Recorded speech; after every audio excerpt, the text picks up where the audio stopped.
All right, howdy. So what I'd like to talk about now are fields from sources. So you'll remember when we talked about electrostatic fields, everything that reacted to an electrostatic field generated an electrostatic field. That was a consequence of Newton's third law. Because the fields are what create forces on objects, therefore if something feels that force, it has to create a force on the thing that generated it, and therefore it has to create a field as well. And the same thing happens with magnetism. So we've talked about magnetic moments, which are sort of the paradigmatic way that things interact with the magnetic field, or the magnetic moments. That's the way we usually like to think about magnets. Then we also talked about all of the different ways something can react to a magnetic field. One was just for a moving electron. That would interact with an electric field or a magnetic field, but it wouldn't react to it if it was just stationary. Therefore, the moving electron creates a magnetic field. We're not going to talk about that one because that one's really complicated. Now, the other two things we talked about were current carrying wire. That creates a magnetic field because it reacts to a magnetic field. We'll talk about that one in two instances. The first one will be just a line charge, so similar to what we talked about in the previous lecture for the forces. And we'll also talk about it in terms of a circular arc. And that will sort of tell us what happens for something going around in a circle. So remember, the sort of physics behind a magnetic moment is that some charge is moving around in a circle. And that's what we'll use as our paradigm. Finally, we'll talk about just a plain magnetic moment and how it reacts to the magnetic field, or how it creates a magnetic field, I'm sorry. So those are the three things we'll do in this lecture. We'll basically look at where the fields come from, and in the examples we'll probably do some forces. I know we'll do some forces, I already made the examples. So let's just start with that. The first thing we want to look at is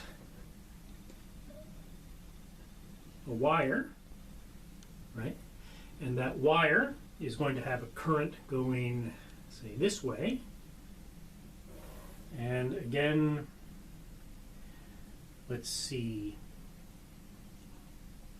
from your point of view, if it's going this way, I think this will be the right magnetic field coming out like that. And we'll talk about exactly what the dependence is. So as far as this is concerned, the farther away you get from this current carrying wire, the less your magnetic field is. And it's actually going to have the same dependence as a charged wire for the electric field. So that means we're going to have V is going to be equal to that current over the distance from the center, R, of that. So this is R. Don't want that moving because it creates a white spot. So if this is at some distance R from the center, it's going to feel a magnetic field going this way, or if it was over this way, it would be coming up and so forth. And then there's a constant in front of that, and let's see, that constant is mu naught, which we've talked about once before. That's the permeability of free space, which is going to be 4 pi times 10 to the minus 7th, I think.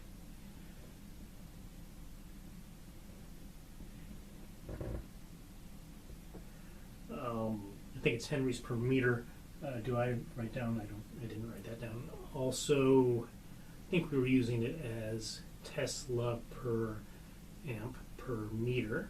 That is, previously what we used this for was to basically convert between what you called the B&H fields if we were doing something more complicated, but to convert between two different ways we measure the field. All right, the way we measure it in matter and the way we measure it in free space. The reason for that is a little bit technical, and so we don't want to really get into it too much. But this is this permeability of free space, which talks about basically how much field you can store in that free space, how much energy you end up with in that free space from the magnetic field. Okay, so what I just said is a current carrying wire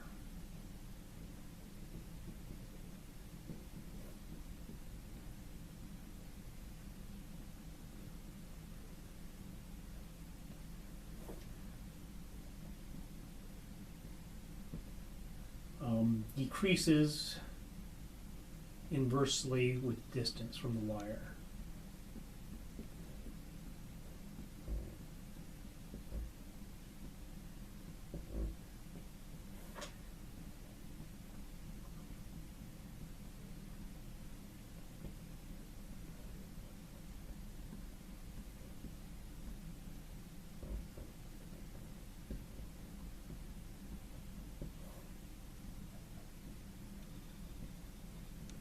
Okay, so hopefully that's sufficient to get you going. We'll go ahead and do an example with a wire and a bar magnet to see what kind of force that produces.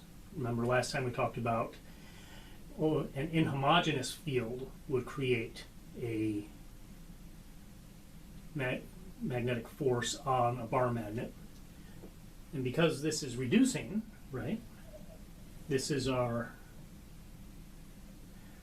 magnetic field as a function of R. It's coming down like this. It's inhomogeneous, right?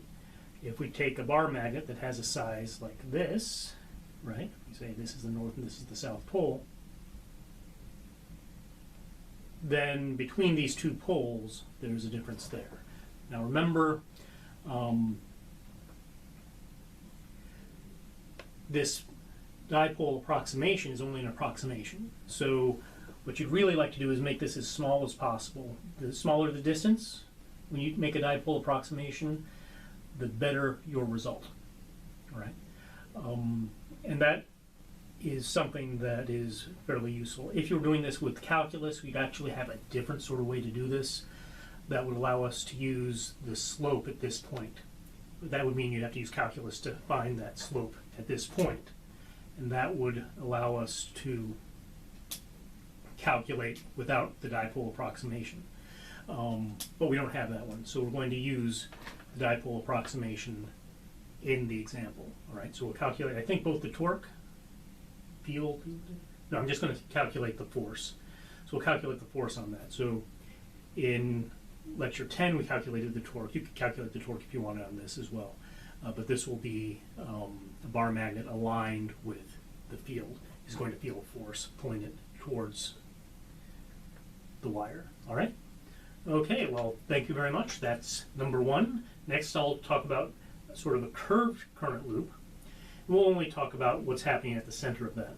And then after that, I'll talk about a dipole moment, and we'll talk about sort of the central axis. We won't talk about the full dipole field, which is a little bit complicated. All right? So that is all we need for now. I will talk to you in just a minute. Bye now.